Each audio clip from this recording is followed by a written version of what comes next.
Hola, mis estudiantes, y bienvenidos a la cuarta semana. Ahora vamos a estar hablando de la familia, algunos adjetivos descriptivos y verbos regulares en AR, ER y IR. Y vamos a empezar con la familia, el vocabulario de la familia. Ok. Ahora vamos a empezar con el vocabulario de la familia. Again, some of this might be a little bit more or different than what you have in your book, but it's always just good to have more information rather than less. So let's go ahead and get started. Okay. Estos son algunos miembros de la familia o los familiares, ¿no? Hay la abuela, ¿no? Grandmother, el abuelo, ¿no?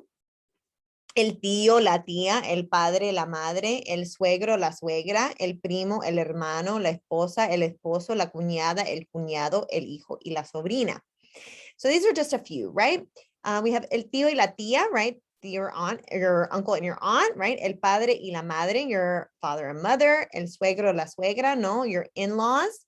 El primo, the cousin, right? O prima, female cousin, right? Hermano, meaning brother, or hermana, meaning sister. Esposa o esposo, right? Meaning husband and wife. Cuñado y cuñada, no? Meaning also in-laws, but not parents-in-law, but brother or sister-in-law. And then you have sobrina o sobrino, right? Nephew or niece. And hijo o hija, meaning daughter or son. Okay.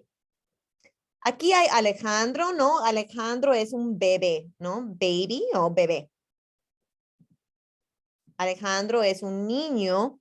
Niño is a word that means child, right? But in this context, because it ends in an O, we know that it means a male child, not just any child. So, and here, niño can mean child or niña, meaning girl child, niños, meaning male children or mixed gender children, and niñas, meaning only female children. Now, niño is just a general word for children. It doesn't mean my child. Specifically, it's just a child.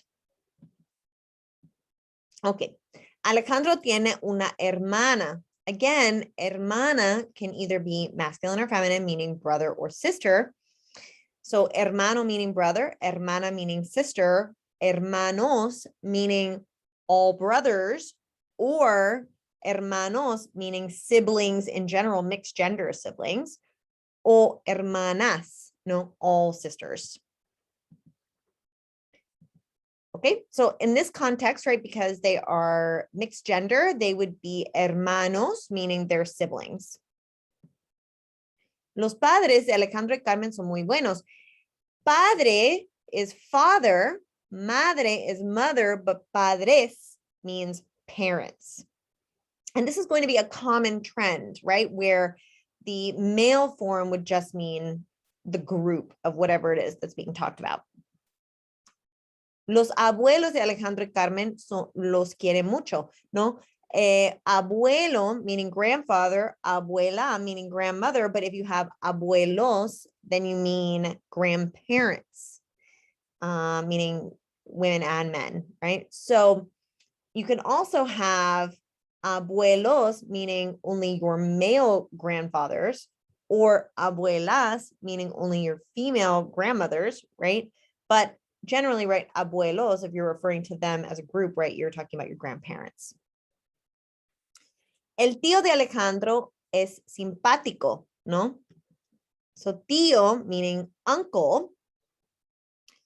Then tía, meaning aunt.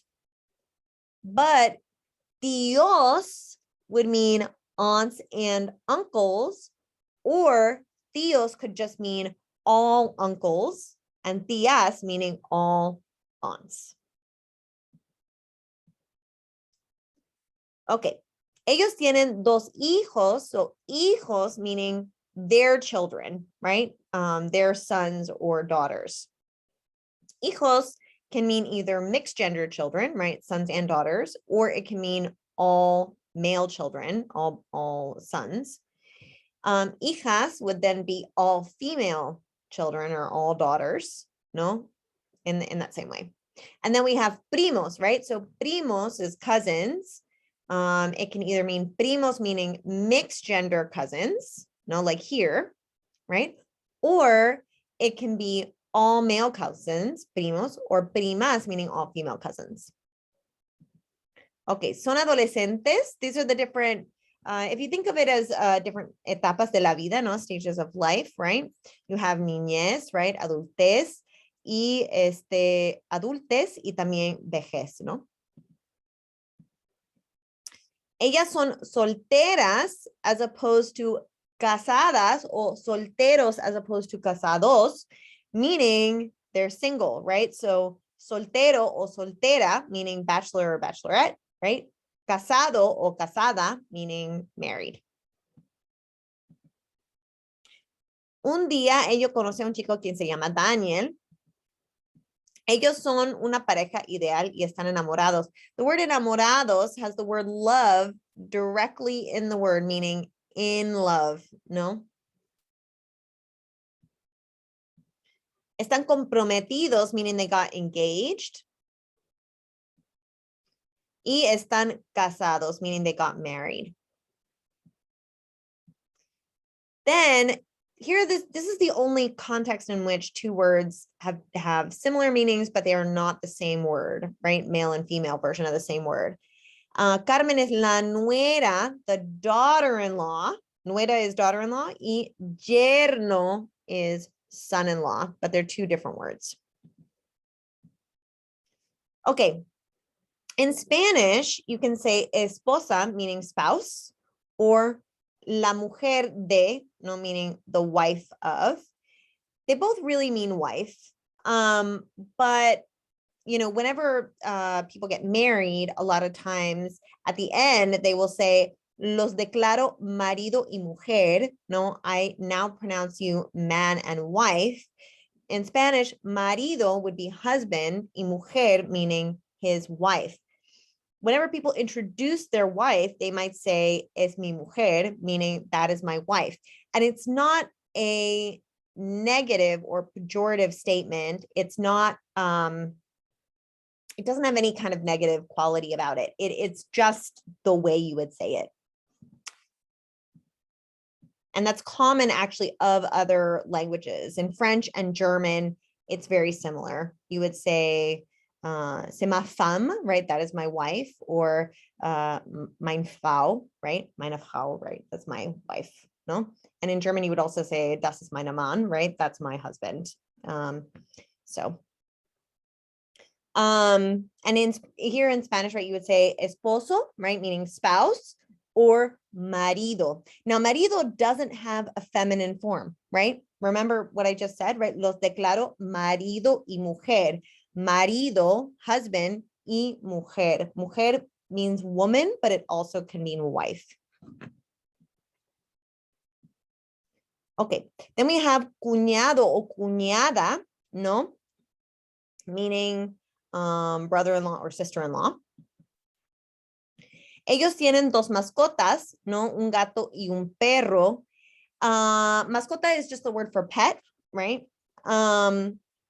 Domesticated animals, this is kind of a tricky thing, but domesticated animals can have sometimes a male or female form.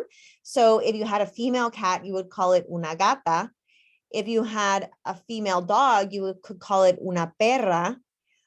But herd animals tend to only have one form. So like a jirafa, right, or elefante, for example, doesn't have a female or masculine form. It just has one form, right? There's just jirafa, no? Or just elefante. And then if you wanted to say male or female, right, you would say hembra, no, meaning woman, or macho, right, meaning man. But in this context, right, these would both have a male and female form. So un gato would mean a male cat as opposed to gata, which would mean a female cat. Un perro would mean a male dog as opposed to una perra, which would be a female dog. Sometimes the female forms of words mean something bad, but that's a conversation for another day. Ella está embarazada, Now in English, I know that word looks like embarrassed, but it only means pregnant. It does not ever mean embarrassed. Ella es una madre tierna, no, madre meaning mother. Y Daniel es un padre bueno, he's a good father. Tienen una familia, perdón, encantadora, no, they have an enchanting family. Okay, here's some other words that you might use. Los nietos, no, meaning grandchildren. Again, nietos can mean mixed gender grandchildren. Nietos can also mean all male grandchildren. And the same way that nietas can mean all female grandchildren. And then you have, right, nieto, grandson, nieta, granddaughter. Gemelas or gemelos is the word for twins, right? Gemelas if they're girls, gemelos if they're boys. Madrastra means stepmother. So anytime you have an astra or an astro on the end of it, it's going to mean step, right? So padrastro, stepfather, hermanastras, step sisters, hermanastros, no, step sons, hijastra, step daughter, no, or hijastro, stepson. And bisabuelos is the way you would say great grandparents, no? And if you wanted to say my great great grandparents, you would say mis bisabuelos, no?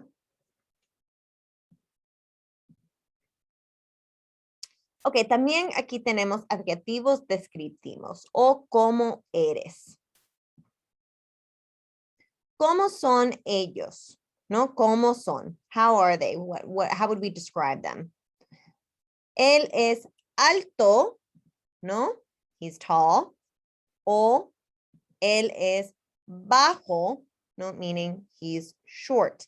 Now, again, these are adjectives, meaning they can be, depending on what they are describing, masculine, feminine, singular, plural. So if you were talking about a girl, she would be alta. If you're talking about a group of boys, they would be altos. If you're talking about a group of girls, they would be altas. If you're talking about a boy, you would say bajo. But if you're talking about a girl, you would say baja. If you're talking about a group of boys, you would say bajos. If you're talking about a group of girls, you would say bajas, ¿no? Él es alto, él es bajo, ¿no? Because they're both boys and they're both singular entities. Él es mayor o anciano, meaning he's elderly. Él es joven, ¿no? He's young. Ella es bonita o hermosa, ¿no? O ella es fea, ¿no? Because they're both women. But of course, if we were talking about boys, right, then we could say bonito, ¿no? Hermoso, guapo, atractivo, ¿no? And feo, ¿no? So there's only one word to talk about unattractive, but there are lots of words to talk about attractive, and they mean slightly different things. Bonito o bonita, right, would mean like cute. Hermoso o hermosa would be like handsome or beautiful. Guapa would also be another word for beautiful or kind of very attractive, no? Lindo or linda is like a word for pretty, but it's not always used to describe people. And atractiva o atractivo, that one is kind of self-evident. Okay. Él es gordo, ¿no? Ella es delgada o flaca, ¿no? So again, right, if we were talking about a boy, we could say delgado o flaco, ¿no? O gordo o gorda, ¿no? Depending on the person. Ella es buena, meaning she is a good person. No, not she's behaving well, but she's a good person as a description of her. Él es malo, meaning he is a bad person, ¿no? Okay. Estos son algunos adjetivos descriptivos, ¿no? Generoso versus tacaño. Generoso, obviously generous, right? Tacaño is stingy. Paciente versus impaciente. Some of these are self-evident. Listo is a word that means clever, right? Someone who's listo is smart in a non-traditional way and is kind of cunning. So there's a bit of like a a feeling of they're kind of clever and quick, but there's a kind of a cunningness involved in it. Indeciso is indecisive, right? Honesto versus deshonesto. Sincero versus mentiroso, no? Sincere versus mentiroso, which is the word for liar. Divertido versus aburrido, no? Fun versus boring.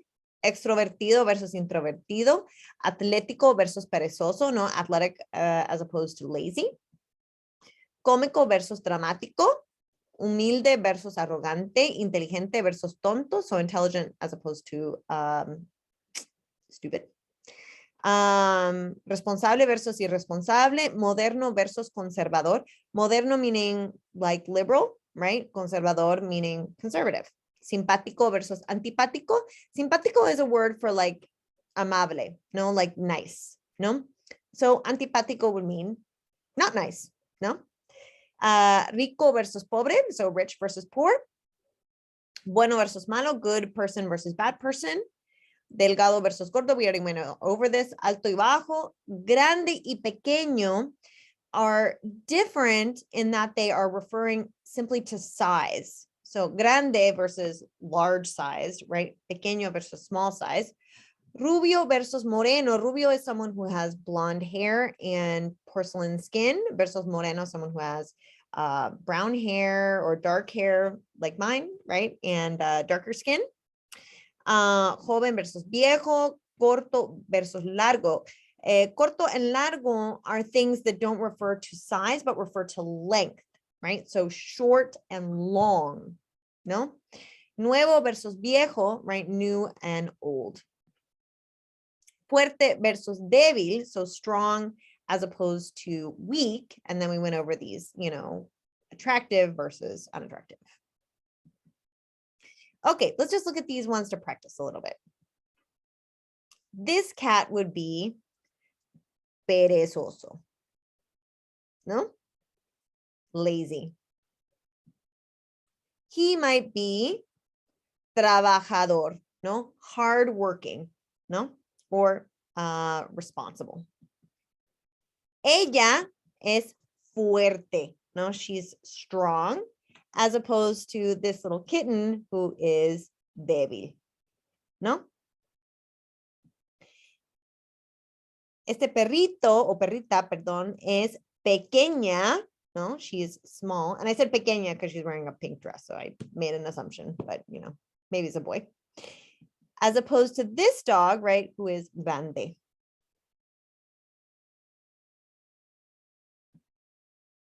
Y aquí, no, es pobre versus rico, ¿no?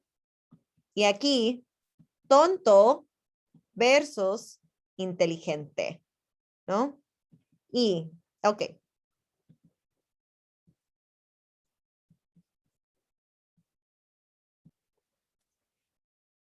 This week also, we have regular AR verbs and regular ER and IR verbs. Sometimes in different books, they are split up into two separate sections. In your book, you learn them all at one time, which actually I think maybe makes a little bit more sense.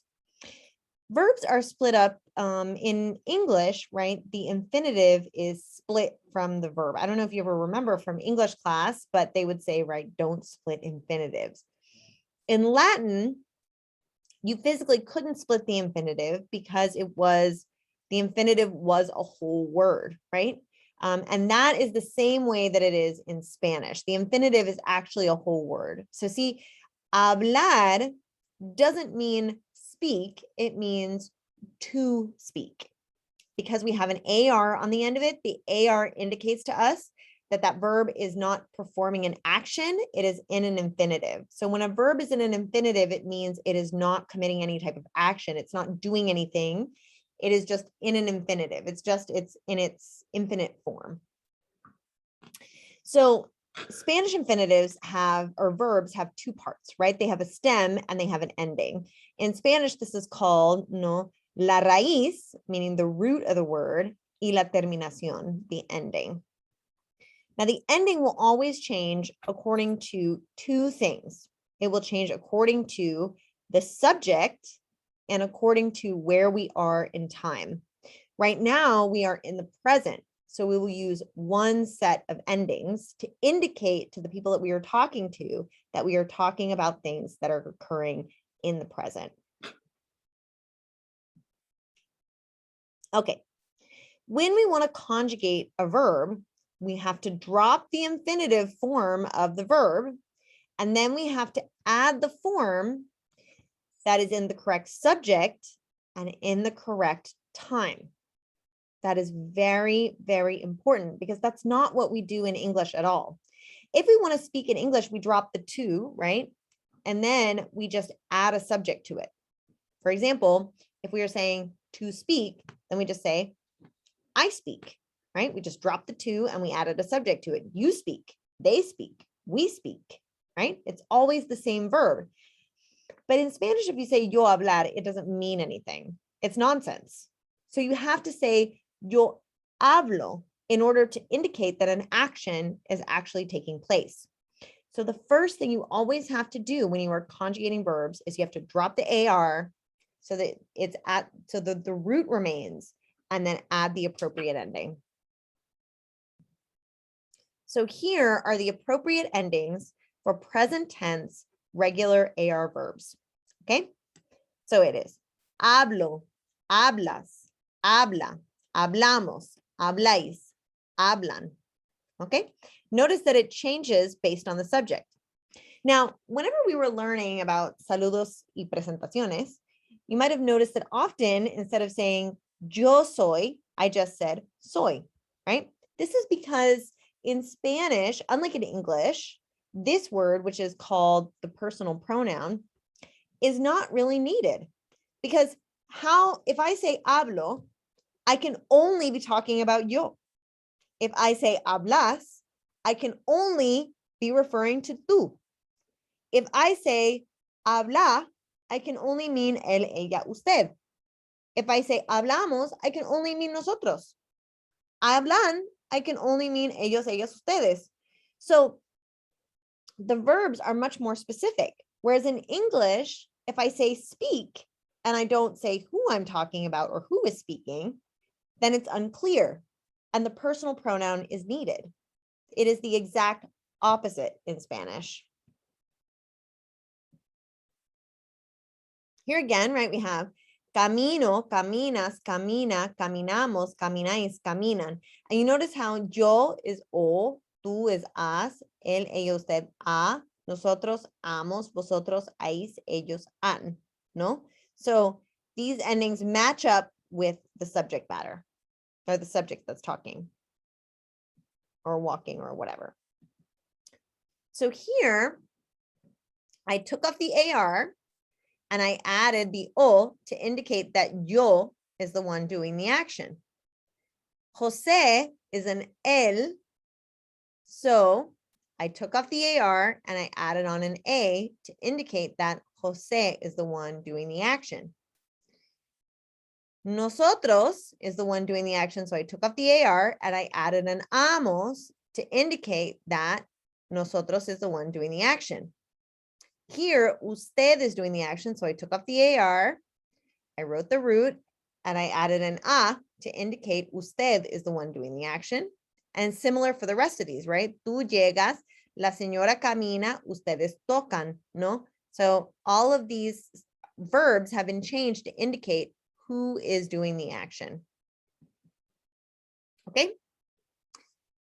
We use the present tense most of the time in Spanish. So something like 80% of the time, we use present tense verbs. English has passive ways of saying things. I was going, I was doing, or I am going, or I am doing. It uses a much more passive tone.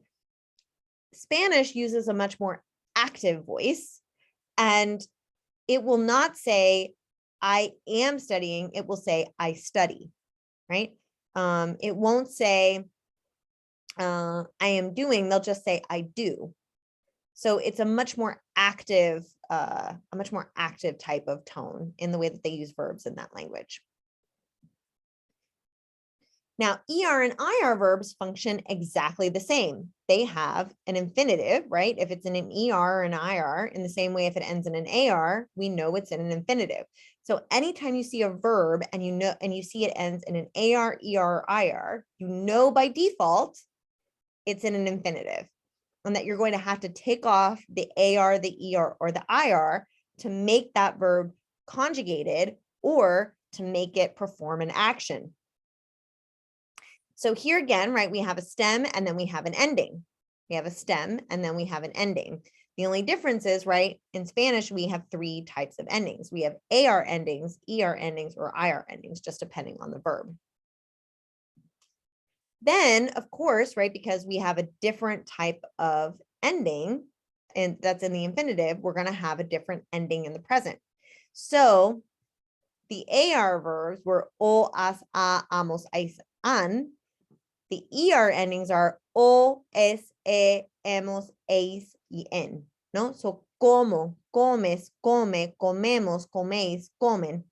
However, the thing that stays the same is that these endings change based on the subject, right? So yo is o, tú es es, él es e, nosotros hemos, vosotros eis, ellos en, no?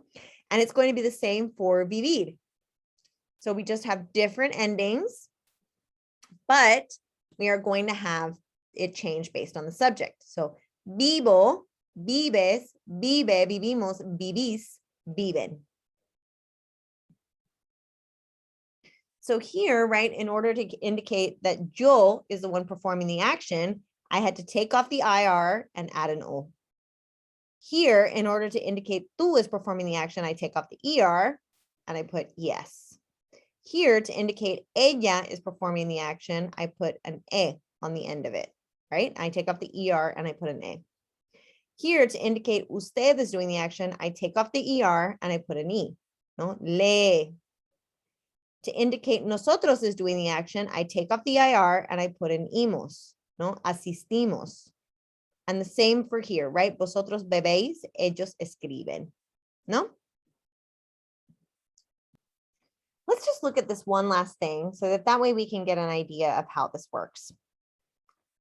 If I said, José, mi compañero de cuarto y yo vivir en un apartamento, remember, I have to take off the IR and tack on the appropriate ending. Here I have José y yo. So that is a nosotros, because anytime I am in a group, right, it has to be what we call a first person, and first person is I or we. So I have a y yo, so I know I'm in the group. That means it has to be a nosotros, okay? There's a group of people and I'm in it, so it's a we. So this would be vivimos, no? Here we have a nosotros again, so we take off the IR and we say asistimos. Todos los días él recibe mensajes de su familia. We take off the IR, right? And we add an E, ¿no? Él escribe sus tareas por la noche en la compu, ¿no? We take off the IR and we match it to él, ¿no? So that means E on the end. A veces yo leo mensajes de ellos. We take off the ER and we add an O to make it match with the yo. Mis abuelos creen que el teléfono es solo para hablar. Ellos no mandan mensajes de texto. So again, we take off the ER, right? And we add EN to make it match with mis abuelos, which would be ellos. I hope that has helped a little bit with week 4, and I will see all of you in week 5. I hope that has helped a lot. Bye-bye, and see you in week 5.